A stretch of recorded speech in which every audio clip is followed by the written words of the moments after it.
Friend, आज मैं आप सबों को बिहार बोर्ड के द्वारा 2023 एनुअल एग्जामिनेशन के लिए जो हिंदी का प्रश्न मॉडल के रूप में दिया गया है उसके सभी ऑब्जेक्टिव का आंसर प्रश्न वाइज एक्सप्लेनेशन के साथ मैं आपको उपलब्ध करा रहा हूं और आशा करता हूं कि आप लोगों के नेक्स्ट एग्ज़ाम जो फाइनल एग्ज़ाम होगा फरवरी में उसमें ये काफ़ी मददगार साबित होंगे। जैसा कि हम लोग पहले से जानते हैं कि इस पूछे गए प्रश्न में से आपका लगभग 30 to 40% प्रश्न हूबहू होते हैं। तो चलिए हम आपके समय को ज़्यादा ना बर्बाद करते हुए खंड अ जो कि OMR शीट पर आपको इस किन्हीं 100 प्रश्नों में से 50 का आंसर सही देना है, आपको आंसर के साथ उपलब्ध करा रहा हूँ। पूरा वीडियो को निश्चित रूप से आप देखेंगे, समझने का प्रयास करेंगे और जहाँ भी दिक्कत होगा आप कमेंट बॉक्स पर जाकर कमेंट करेंगे। मैं पुनः याद दिला दूँ, अगर आप नए हैं इस वीडियो में तो निश्चित रूप से चैनल को सब्सक्राइब करें, बेल आइकन बटन को दबाकर ऑल कर दें, जिससे कि आपको एग्ज़ाम शुरू होने से पहले तक सभी इम्पोर्टेंट वीडियो का नोटिफिकेशन आपको मिलता रहे और आप बेहतर तैयारी करके बेहतर मार्क्स लें, ये मेरी शुभकामना है। आइए हम लोग देखते हैं। पहला प्रश्न आपका है कि लेखक बालकृष्ण भट्ट का दो खंडों में एक निबंध संग्रह प्रकाशित है, उसका नाम क्या है? तो उसको, ये पहला क्वेश्चन का आंसर है भट्ट निबंध माला, यानी पहला क्वेश्चन का आंसर सी। नेक्स्ट क्वेश्चन है कि सुखमय जीवन, क्वेश्चन नंबर 2, किस लेखक की रचना है? तो इसका आंसर बी, चंद्रधर शर्मा गुलेरी। आगे की ओर हम लोग बढ़ते हैं। पहला प्रश्न, दूसरा प्रश्न हो चुका है, अब तीसरा। लाना सिंह को गोली कहाँ लगी थी? उसने कहा था से लिया गया है और इसका सही आंसर है सी, जांग में। जयप्रकाश नारायण शिक्षा प्राप्ति के लिए अमेरिका कब गए? जयप्रकाश नारायण शिक्षा प्राप्ति के लिए अमेरिका कब गए? क्वेश्चन नंबर 4 का आंसर है डी, 1922। और अगला क्वेश्चन है, जयप्रकाश नारायण ने राजनीति में करप्शन का कारण किसे बताया है? तो इसका सही आंसर है, क्वेश्चन नंबर 5 का सही आंसर है ए, चुनाव का खर्चा। फिर हम लोग आगे की ओर बढ़ते हैं। रामधारी सिंह दिनकर की पहली कविता किस वर्ष प्रकाशित हुई? तो इसका आंसर है आपका, क्वेश्चन नंबर 6 का आंसर है बी, 1925 ईस्वी। नेक्स्ट क्वेश्चन है आपका कि जैन धर्म का वह संप्रदाय जो वस्त्रहीन जीवनचर्या स्वीकार करता है उसे क्या कहते हैं? क्वेश्चन नंबर 7, बड़ा अच्छा क्वेश्चन है और अच्छा क्वेश्चन है, BBI है। इसका सही आंसर है दिगंबर, सी। क्वेश्चन नंबर 7 का सही आंसर है ये सी, दिगंबर। फिर आगे की ओर हम लोग बढ़ते हैं। शेखर एक जीवनी नामक उपन्यास कितने भागों में लिखा गया है? शेखर एक जीवनी उपन्यास कितने भागों में लिखा गया है? इसका सही आंसर है क्वेश्चन नंबर 8 का डी, 2 भागों में। आगे की ओर हम लोग बढ़ते हैं। क्वेश्चन नंबर 9, लेखक जैनेन्द्र कुमार की रचना त्यागपत्र का अंग्रेजी अनुवाद किसने किया? प्रश्न संख्या 9, इसका सही आंसर है सच्चिदानंद हीरानंद वात्स्यायन अज्ञ। क्वेश्चन नंबर 9 का सी, क्वेश्चन नंबर 9 का सी। अगला क्वेश्चन है प्रश्न संख्या 10, रोज शीर्षक पाठ में मालती के पिता ने मालती को कितने पेज रोज पढ़ने को कहा था? क्वेश्चन नंबर 10, ये देखा जाए, ये थोड़ा सा विटामिन क्वेश्चन है, थोड़ा सा ध्यान दीजिएगा आप लोग कि कितने पेज पढ़ने को कहा था। सही आंसर इसका है क्वेश्चन नंबर 10 का डी, 20 पेज। और नेक्स्ट क्वेश्चन है 11 नंबर क्वेश्चन में आपका है कि लाला लाजपत राय के सहयोगी कौन थे? तो इसका सही आंसर है कि पिता और चाचा, पिता और चाचा, यानी भगत सिंह के पिता और चाचा। ए 11 का ए।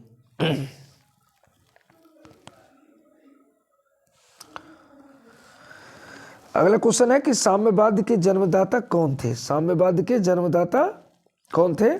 तो सही आंसर है बी, क्वेश्चन नंबर 12 का सही आंसर बी, कार्ल मार्क्स। अगला क्वेश्चन है कि जगदीश चंद्र माथुर की रचना शारदिया का प्रकाशन किस वर्ष किया गया? क्वेश्चन नंबर 13 1959 यानी सी, क्वेश्चन नंबर 13 का सही आंसर सी। आगे की ओर हम लोग बढ़ते हैं और उसमें आपका प्रश्न है धांगर शब्द का अर्थ ओराव भाषा में क्या है? तो इसका सही आंसर है बी, भाड़े का मजदूर। और अगला क्वेश्चन है कि किसके आग्रह पर गांधी जी ने चंपारण जाना स्वीकार किया? तो 15 नंबर का है राजकुमार शुक्ल, सी आंसर। अगला प्रश्न है आपका कि लौरिया नंदनगढ़ के सिंह स्तंभ का निर्माण किसने करवाया था? क्वेश्चन नंबर 16 जो है सही आंसर इसका डी, सम्राट अशोक। अगला क्वेश्चन की ओर हम लोग बढ़ते हैं। लेखक मोहन राकेश के पिताजी का नाम क्या था? तो इसका सही आंसर है आपका करमचंद गुगलानी, 17 का। बहुत अच्छा क्वेश्चन है। आगे की ओर हम लोग बढ़ते हैं।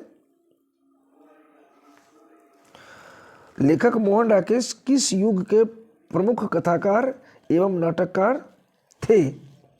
तो इसका सही आंसर है 20वीं सदी के उत्तरवर्ती युग के, 20वीं सदी के, क्वेश्चन नंबर 18 का सी, 20वीं सदी के उत्तरवर्ती युग के। अगला प्रश्न है आपका 19 नंबर क्वेश्चन में कि सिपाही की माँ शीर्षक पाठ में धन्नो कितने वर्ष की है? सही आंसर है 13 वर्ष, 19 नंबर 13 वर्ष। अगला प्रश्न है आपका कि 1959 ईस्वी से 1960 ईस्वी में नाम्बर सिंह किस विश्वविद्यालय में असिस्टेंट प्रोफेसर थे? ये बिटवीन क्वेश्चन है, जरा सा आप लोग भी ध्यान देंगे और ऐसे प्रश्नों को बहुत ही ज़्यादा इंपॉर्टेंट समझेंगे, क्योंकि मैंने आपको पहले ही बोला है कि 30 से 40% आपका प्रश्न इससे हूबहू बोर्ड में पूछा जाता है। तो इसका जवाब है सागर विश्वविद्यालय। अगला प्रश्न आपके लिए है कि मिथ कथन में अति कथन से अधिक शक्ति होती है। मिथ कथन में अति कथन से अधिक शक्ति होती है। यह पंक्ति किस शीर्षक पाठ की है? तो ये आपका प्रगीत और समाज, यानी प्रश्न संख्या 21 का आंसर डी। अगला क्वेश्चन है कि लेखक ओम प्रकाश वाल्मीकि को जयश्री सम्मान से कब सम्मानित किया गया? ये आपका आंसर है 1996 ईस्वी।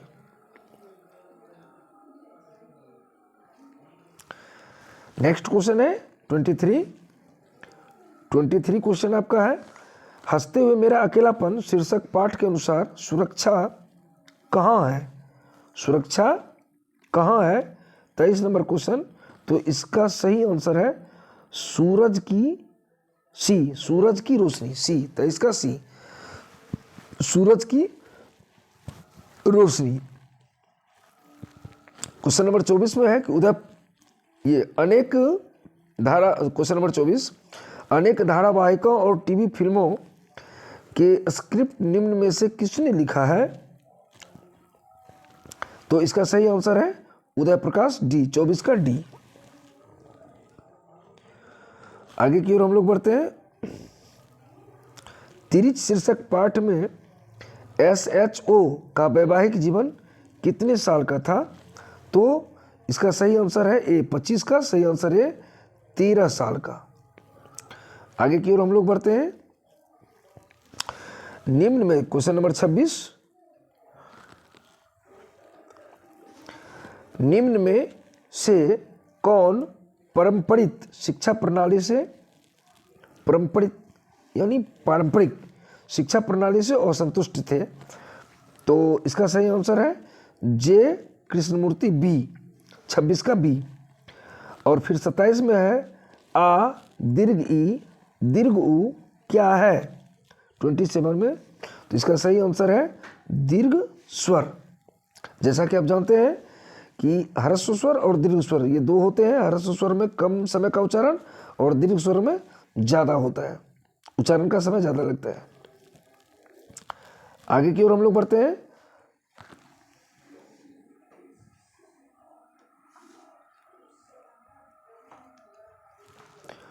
मुक्ताक्षर की अंतिम ध्वनि क्या होती है? तो सही आंसर है इसका प्रश्न संख्या 28 का डी स्वर। और आगे है प्रश्न संख्या 29, आविष्कार का संधि विच्छेद क्या होगा? तो सही आंसर इसका है आवि जोर कार, यानी 29 का ए।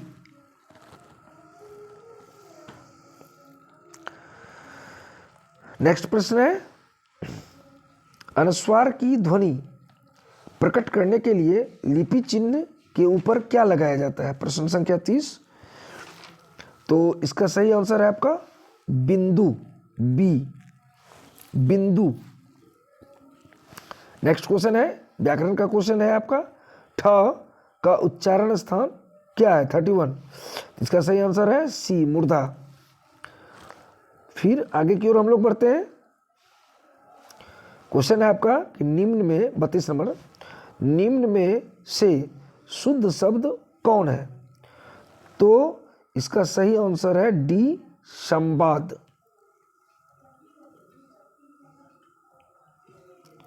नेक्स्ट प्रश्न है 33, द्वंद्व समास में पदों के बीच कौन सा चिन्ह लगता है? 33। तो इसका सही आंसर ए योजक चिन्ह, जो कि माइनस की तरह लिखा जाता है। और अगला प्रश्न है 34 में आपका है कि कावेरी नदी कौन सी संज्ञा है? तो इसका सही आंसर है सी व्यक्तिवाचक। आगे की ओर हम लोग बढ़ते हैं। अगला प्रश्न आपका है 35, निर्माण शब्द कौन लिंग है? निर्माण शब्द कौन लिंग है? सही आंसर है 35 का सी पुल्लिंग। और 36 प्रश्न है आपका कि भीख शब्द क्या है? आंसर है आपका तद्भव, डी आंसर, डी 36 का। नेक्स्ट प्रश्न की ओर हम लोग आगे की ओर बढ़ते हैं। नाला शब्द का स्त्रीलिंग रूप क्या है? 37, नाला शब्द का स्त्रीलिंग रूप क्या है? तो इसका सही आंसर होगा आपको ए नाली। और 38 क्वेश्चन है, में किस कारक का विभक्ति चिन्ह है? 38 में। और इसका सही आंसर बी अधिकरण कारक। कारक के 8 भेद होते हैं और 8 का चिन्ह होता है। निश्चित रूप से आपको जिस समय व्याकरण का मैं वीडियो अपलोड करूंगा तो इन सारी चीज़ों का विस्तार रूप से आपको मैं बताऊंगा। फिर अगला प्रश्न देखते हैं कि वाक्य में क्रिया का फल जिस पर पड़ता है 39, उसे क्या कहते हैं? तो 39 का आंसर है आपका सी कर्म। नेक्स्ट प्रश्न है 40, छत से उतरी हुई लता किस कारक का उदाहरण है? तो यहाँ देखिए कारक में 8 भेद है, तो जिसमें कि 2 का से चिन्ह होता है, एक करण से और एक आपादान से। करण से संबंध का बोध कराता है, आपादान से जुदाई या अलगाव का बोध कराता है। तो छत से उतरी हुई लता यानी ये जुदाई या अलगाव का बोध करा रहा है। तो 40 का आंसर होगा आपादान कारक बी। आगे की ओर हम लोग बढ़ते हैं। हिंदी में कुल कितने सर्वनाम है? कुल कितने सर्वनाम है? अब यहाँ सर्वनाम के भेद नहीं, सर्वनाम की संख्या पूछी जा रही है। तो हिंदी में कुल सर्वनाम की संख्या 11 है। आगे की ओर हम लोग बढ़ते हैं। 42 में जो कमाएगा वही खाएगा, जो कमाएगा वही खाएगा किस सर्वनाम का उदाहरण है? 42 में जो कमाएगा वही खाएगा किस सर्वनाम का उदाहरण है? तो ये 42 का सही आंसर है डी। छात्रों में आपको एक विशेष जानकारी दे दूं कि ये एपेक्स कोचिंग क्लासेस जो कि वर्षों में पहले से ही संचालित किया जा रहा है और वहाँ इंटर साइंस, आर्ट्स, कॉमर्स के लिए इंग्लिश और हिंदी की स्पेशल ऑफलाइन क्लासेस भी उपलब्ध है। तो अगर आप विशेष जानकारी के लिए उत्सुक हैं या अपने जूनियर जो 11th में हैं, जो 12 में जाने वाले हैं, उनके लिए अगर अच्छे भविष्य की कामना करते हैं तो निश्चित रूप से आप संपर्क कर सकते हैं। आइए हम लोग आगे की ओर बढ़ते हैं। 43 क्वेश्चन है कि वह लड़का किस विशेषण का उदाहरण है? तो इसका सही आंसर आपका होगा 43 का ए, सार्वनामिक विशेषण। आगे की ओर हम लोग बढ़ते हैं। 44 जिस शब्द से किसी काम का करना या होना समझा जाए उसे क्या कहते हैं? जिस शब्द से किसी काम का करना या होना समझा जाए, ये बिल्कुल ही सिंपल क्वेश्चन है, लेकिन हमें याद रखना है चूंकि ये मुझे पूछा गया है। तो इसका सही जवाब है आपका क्रिया। और ऐसा हूँ आप जान लीजिए, जिस शब्द के अंत में ना हो, हिंदी में खास करके, जैसे पढ़ना, हंसना, उठना, बैठना, देखना, दौड़ना, लिखना, खाना, पीना, ना, वो शब्द क्रिया कहलाती है। तो यहाँ भी आपका कहता है कि जिस शब्द से किसी काम का करना, ना, तो मतलब क्या? क्रिया। ये सिंपल सी बात है। चलिए हम लोग आगे की ओर बढ़ते हैं। 45 वह खाता है किस काल का उदाहरण है? आपको पता होना चाहिए कि काल मतलब टेंस, अंग्रेजी में पढ़ेंगे तो कुछ और बात होगी, संस्कृत में पढ़ेंगे तो कुछ और बात होगी, और हिंदी में पढ़ेंगे तो कुछ और बात होगी। तो चलिए यहाँ मैं आपको बता दूं कि वह खाता है 45 का जो किस काल का उदाहरण पूछ रहा है, तो ये आपका सही आंसर होगा वर्तमान काल। चूंकि ता एक सिंपल ये है कहावत कि ता ते ती, ता है, ते है, ती है को प्रेजेंट मानो, अथा थे थी को पास्ट, अगा गे गी को फ्यूचर मानो, लो बच्चों टेंस पहचानो। बिल्कुल सिंपल है। तो ता है, ती है, ये किस काल का उदाहरण? वर्तमान काल का उदाहरण है। आगे की ओर हम लोग बढ़ते हैं। प्रश्न है 46 अव्यय के कितने भेद होते हैं? अव्यय के कितने भेद होते हैं? तो इसका सही आंसर सी 5। बहुत ही बीबीआई क्वेश्चन है, बीबीआई क्वेश्चन है। आगे की ओर हम लोग बढ़े। नेक्स्ट प्रश्न है कि 47 की रचना अथवा बनावट के अनुसार, रचना अथवा बनावट के अनुसार शब्द के कितने प्रकार हैं? रचना अथवा बनावट के अनुसार शब्द के कितने प्रकार हैं? तो 47 का जो आपका सही आंसर होगा सी और 3, सी का 3 ऑप्शन, मैंने 3 जो है। और 48 का क्वेश्चन है कि शब्दांश कितने प्रकार के होते हैं? शब्दांश बहुत अच्छा क्वेश्चन है, तो इसका सही आंसर होगा आपका ए 2। और आगे की ओर हम लोग बढ़ते हैं। अगला प्रश्न है कि 49 प्रश्न है कि निर्वाह शब्द में उपसर्ग क्या है? आपको पता होना चाहिए कि उपसर्ग और प्रत्यय, ये दोनों का परिभाषा अगर आपको याद है और उनके कुछ इंपॉर्टेंट वर्ड याद है तो निश्चित रूप से आप शायद गलती नहीं करेंगे, और नहीं तो फिर दिक्कत हो सकती है। तो आइए हम लोग इसका आंसर जानते हैं 49 का कि निर्वाह शब्द में उपसर्ग क्या है? तो इसका सही आंसर आपका है सी नीर। और अगला क्वेश्चन 50 है कि भिरंत शब्द में प्रत्यय क्या है? भिरंत शब्द में प्रत्यय क्या है? तो यहाँ क्या है? इसका सही आंसर आपका है डी अंत, है ना। तो हमें याद रखना होगा उपसर्ग किसी शब्दांश के पहले और प्रत्यय बाद में लगता है। आइए हम लोग बढ़ते हैं। अगला प्रश्न आपका है 51 आनंद शब्द का विशेषण क्या है? आनंद शब्द का विशेषण क्या है? तो इसका सही आंसर आपका है 51 का आनंदित, ए। और 52 जो आपका नेक्स्ट प्रश्न है कि जिस समास में अंतिम पद प्रधान होता है उसे कौन सा समास कहते हैं? समास आप जानते हैं कि समास के मुख्यतः 6 भेद होते हैं, ऑब्जेक्टिव में भी पूछा जाता है, लेकिन पढ़ना 7 होता है। नए समास को व्याकरणिक अथॉरिटी के अनुसार उसका भेद नहीं माना गया है, लेकिन पढ़ना पड़ता है, उससे भी प्रश्न आते हैं, लेकिन भेद 6 होते हैं। तो यहाँ प्रश्न है आपको कि जिस समास में अंतिम पद प्रधान होता है वह कौन सा समास होता है? तो इसका सही आंसर होगा सी, तत्पुरुष समास। आगे की ओर हम लोग बढ़ते हैं और अगला प्रश्न है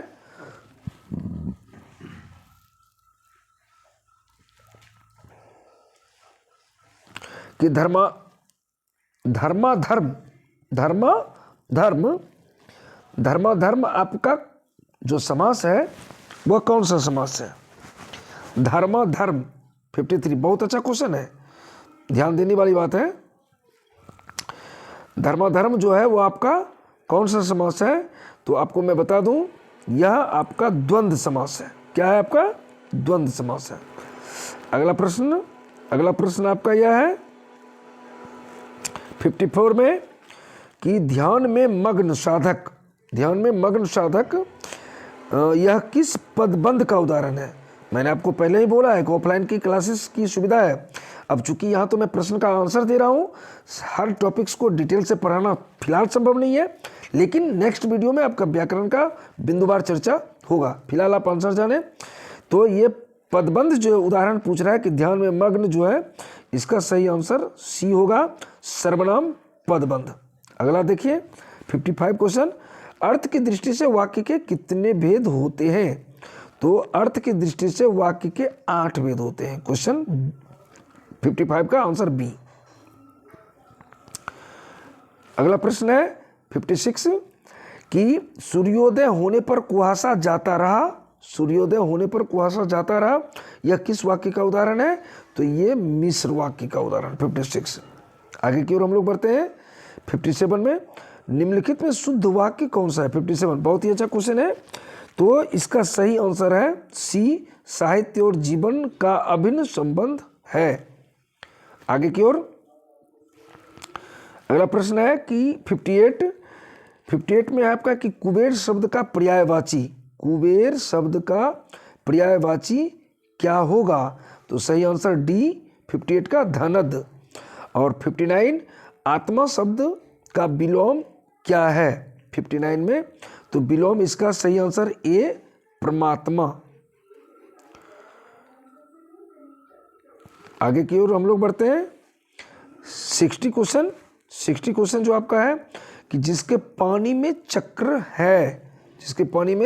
चक्र है के लिए एक शब्द क्या है? तो इसके लिए एक शब्द है चक्र पानी, आंसर बी, 60 का आंसर बी। 61 जान पर खेलना मुहावरे का क्या अर्थ है? तो इसका सही आंसर है सी, साहसिक कार्य करना। आगे की ओर हम लोग बढ़ते हैं 62 योग न होने पर भी जो साथ रहे उसे क्या कहते हैं? 62 तो इसका सही आंसर है अयोग्यवाह, सी, 62 का सी। फिर हम लोग आगे की ओर बढ़ते हैं 63 में है कि कवर्ग, चवर्ग, टवर्ग, तवर्ग, पवर्ग। आपको मैं बता दूं कि क ख ग अंग पूरा च छ ज य ट ठ ड मूर्धन्य न त थ द दंत न और प प ब म य। तो ये इस वर्ण के समूह को, जैसे क के वर्ण समूह को कवर्ग, च वर्ण समूह को चवर्ग, ट वर्ण समूह को टवर्ग, त वर्ण समूह को तवर्ग और प वर्ण समूह को पवर्ग कहते हैं। कौन से व्यंजन है?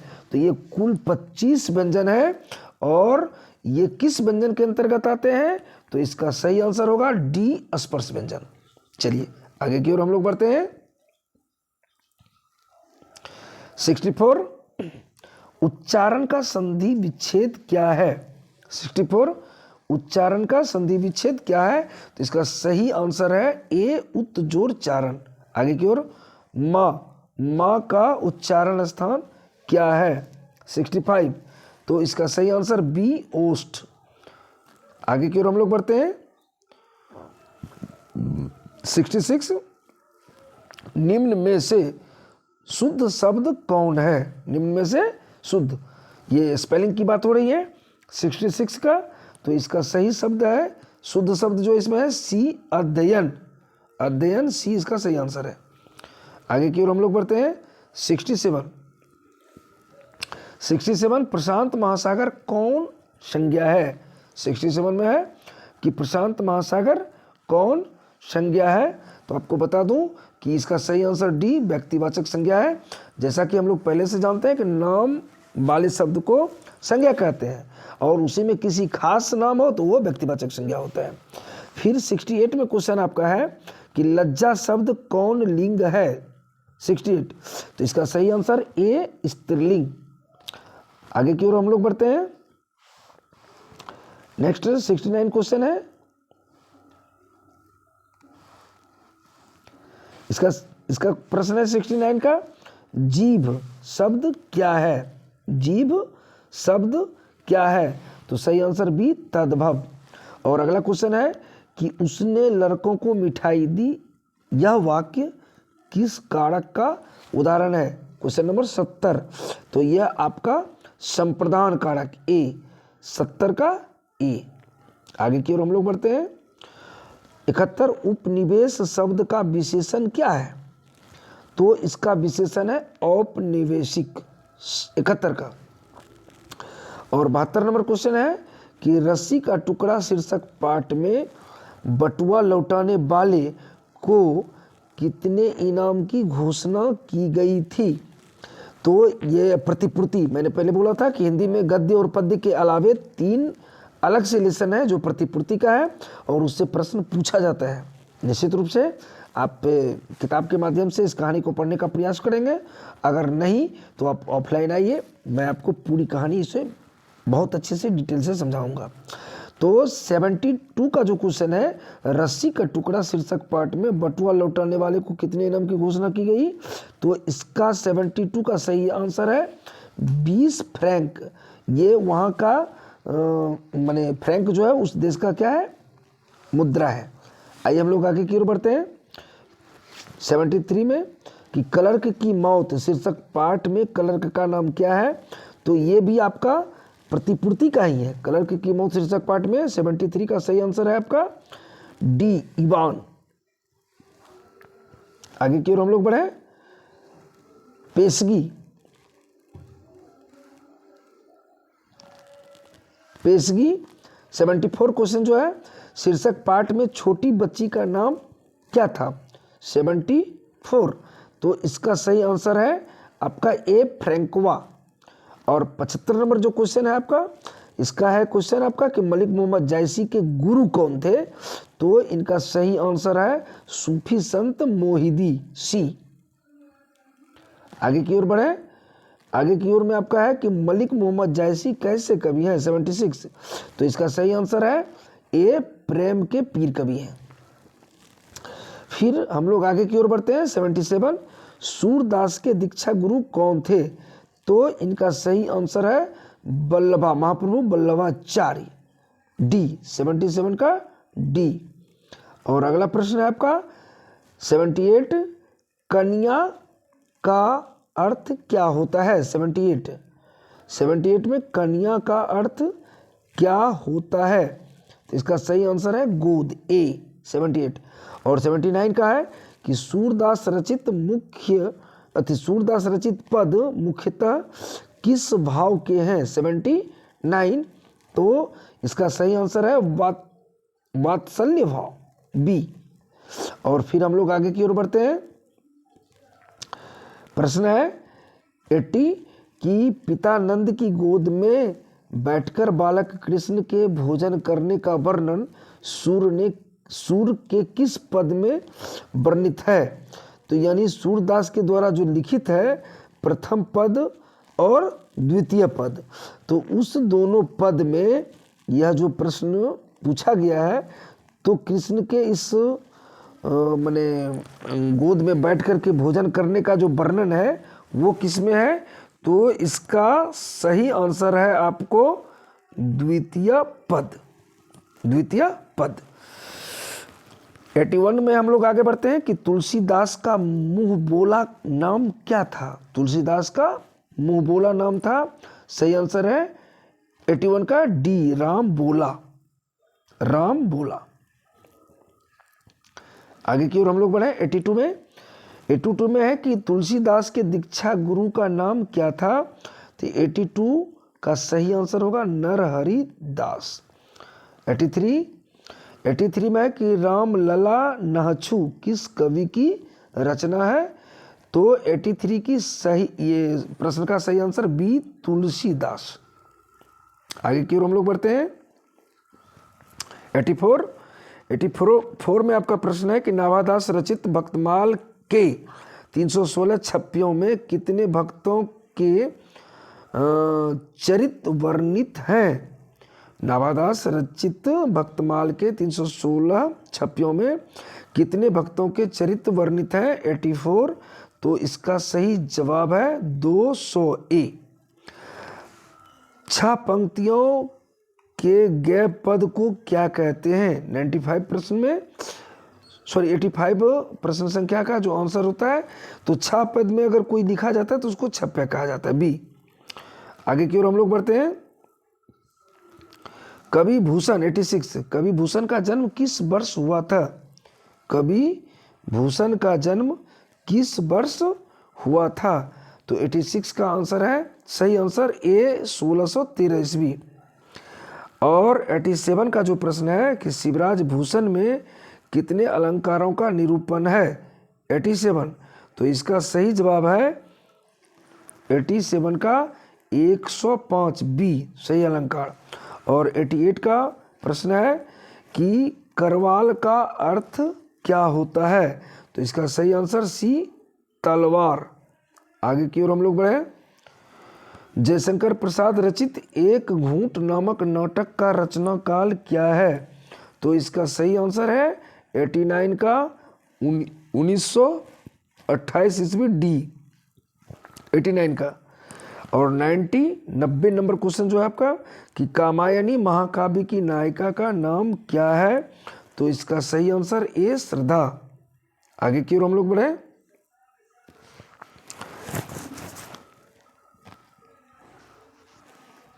नाइन्टी प्रश्न जो है, कवित्री सुभद्रा कुमारी चौहान के क्रास्ट वेस्ट गर्ल्स स्कूल में कौन प्रसिद्ध कवित्री ने प्रारंभिक शिक्षा प्राप्त की?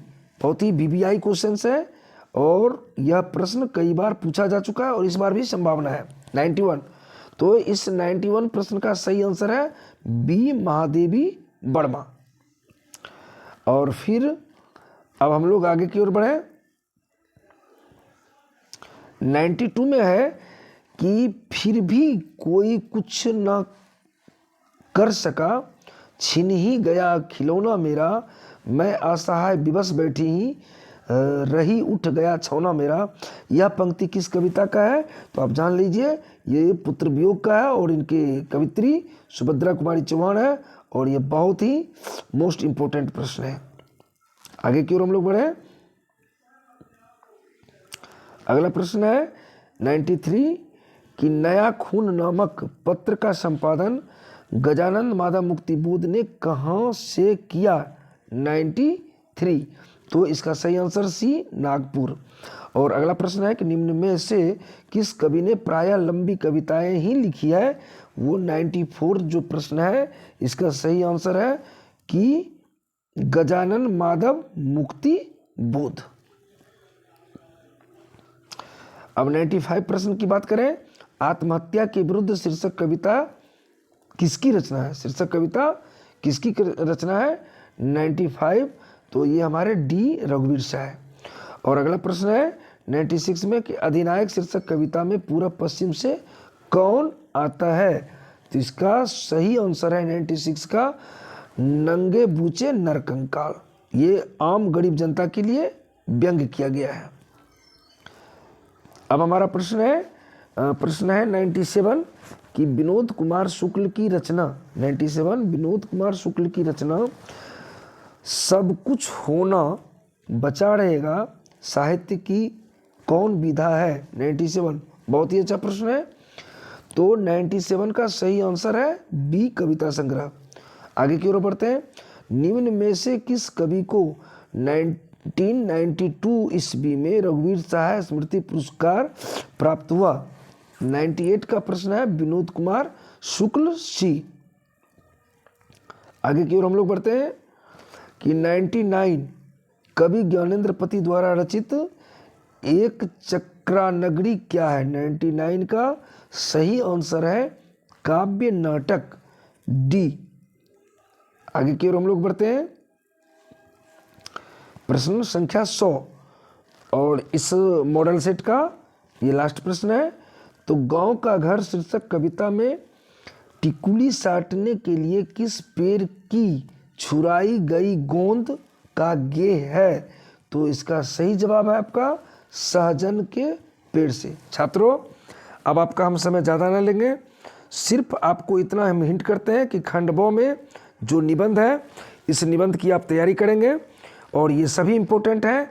अगर इस निबंध में आपको कहीं भी दिक्कत हो तो आप या तो कमेंट बॉक्स पे कमेंट करें या ऑफलाइन की सुविधा एपेक्स कोचिंग क्लासेस वर्षों में है, आप वहाँ भी संपर्क कर सकते हैं।